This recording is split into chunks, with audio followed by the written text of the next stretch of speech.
Subscribe कीजिए हमारे इस यूट्यूब चैनल स्टडी स्टार्स 27 को और लेटेस्ट वीडियो के लिए इस बेल आइकन को क्लिक करें।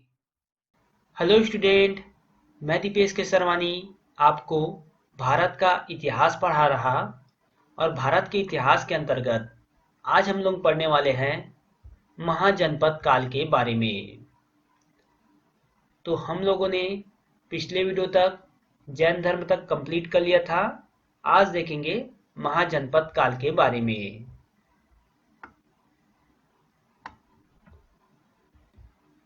तो देखिए, महाजनपद काल उत्तर वैदिक काल में कबीलाई राज्यों के स्थान पर क्षेत्रीय राज्य स्थापित करने की प्रवृत्ति दिखाई पड़ती है, जिसका पूर्ण विकास 6वीं शताब्दी ईसा पूर्व तक हो चुका था।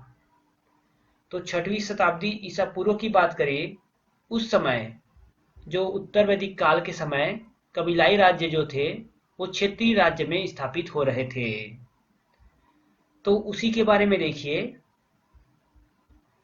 बौद्ध धर्म के अगुंतर निकाय में तथा जैन धर्म के भगवती सूत्र में 16 महाजनपदों का वर्णन मिलता है। 16 महाजनपदों का वर्णन बौद्ध धर्म के अगुंतर निकाय और जैन धर्म के भगवती सूत्र में। लेकिन ज्यादा जानकारी जो मिलती है वो अगुंतर निकाय से मिलती है, इस बात को आपको ध्यान रखना है। आगे देखिए,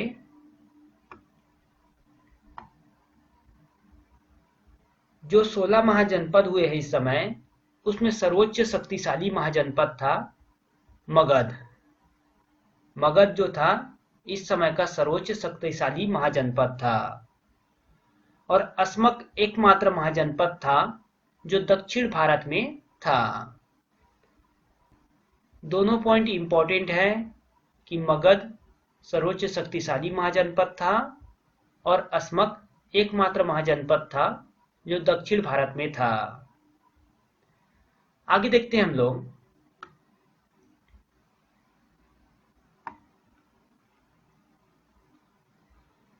तो यहाँ आप मैप में देखिए 16 महाजनपद के बारे में, कौन कौन से महाजनपद थे वो।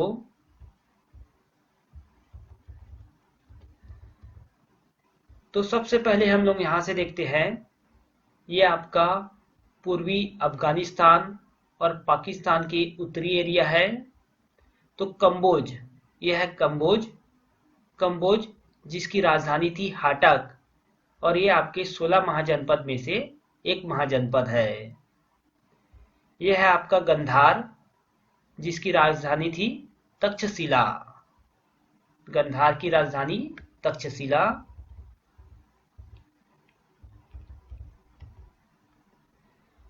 फिर है कुरु। कुरु की राजधानी इंद्रप्रस्थ। फिर है मत्स्य। मत्स्य की राजधानी विराटनगर। यहाँ पर देखिए सुरसेन, जिसकी राजधानी मथुरा है। अछित्र, तो पांचाल की राजधानी अछित्र है।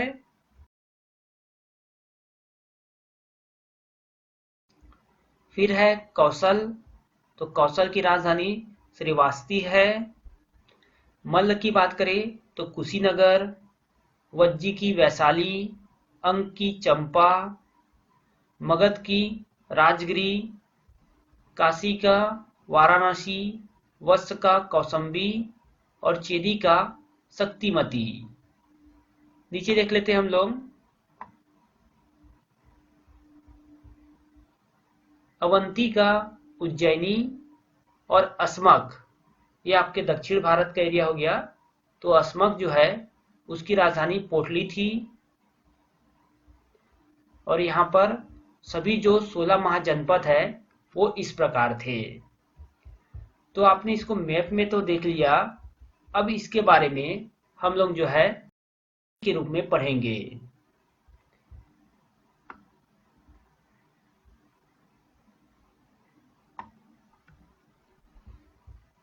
तो देखिए महाजनपद के बारे में और उसके राजधानी के बारे में। आपको सबको याद नहीं करना है, सिर्फ 5 या 6 याद करना है जो कि महत्वपूर्ण है। पहला महाजनपद है अंग महाजनपद जिसकी राजधानी चंपा है। दूसरा जिसको आपको याद रखना है, मगध महाजनपद जिसकी राजधानी पहले गिरिवर्ज, फिर राजगिरी और पाटलिपुत्र। तो इसकी राजधानी बदलती गई है, इसलिए इसकी 3 राजधानी है। तीसरा है काशी। काशी की राजधानी वाराणसी थी। जब 16 महाजनपद का उदय हुआ था 6वीं ईसा पूर्व शताब्दी में, उस समय। आगे देखते हैं। चौथा है और इम्पोर्टेंट है कोसल। तो इसकी राजधानी श्रीवस्ती बौद्ध काल में और अयोध्या महाभारत काल में। तो इसको आपको याद रखना है। पांचवा है वत्स जिसकी राजधानी कौसंभी या फिर इसे कौसंभी कहा जाता है। छठवा है चेदी जिसकी राजधानी शक्तिमती। सातवां कुरु जिसकी राजधानी 2 हुई है, इंद्रप्रस्थ और हस्तिनापुर।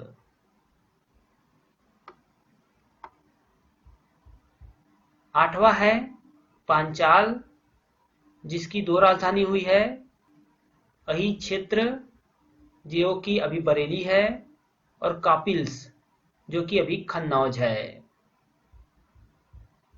9वां देखिए मत्स्य। तो मत्स्य महाजनपद है जिसकी राजधानी विराटनगर।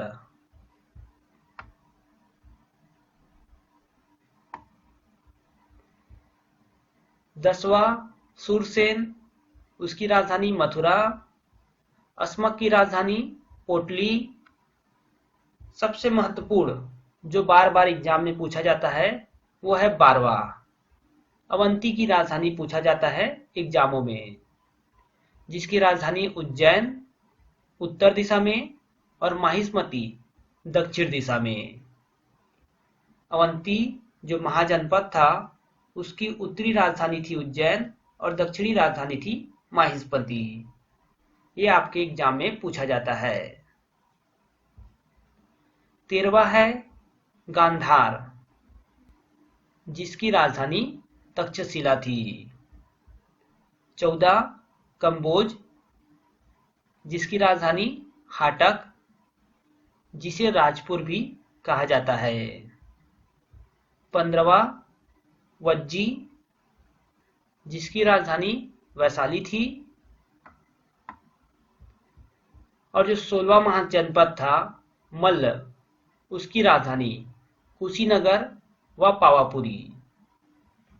कुशीनगर और पावापुरी ये है राजधानी मल्ल की। और आपको याद रखना है भगवान गौतम बुद्ध की जो मृत्यु हुई थी, जो उन्होंने महापरिनिर्वाण प्राप्त किया था, वो कुशीनगर में। और महावीर स्वामी जो थे उनकी जो मृत्यु हुई थी वो पावापुरी में हुई थी। तो ये मल्ल महाजनपद की दोनों राजधानियां हैं। तो इस समय जो 16 महाजनपद हुए थे वो ये सभी महाजनपद हुए थे, जिसमें सबसे इम्पोर्टेंट और सर्वोच्च शक्तिशाली वो था मगध जनपद। मगध महाजनपद जो था वो सर्वोच्च शक्तिशाली महाजनपद था, जिसके बारे में हमें पढ़ना होगा। तो हम लोग नेक्स्ट वीडियो में मगध महाजनपद के बारे में पढ़ेंगे और आप लोग इसमें से जो बताया गया है महत्वपूर्ण उसको याद करिएगा। तो चलिए इस वीडियो को यहाँ पे समाप्त करते हैं। आगे हम लोग नेक्स्ट वीडियो में पढ़ेंगे मगध महाजनपद के बारे में।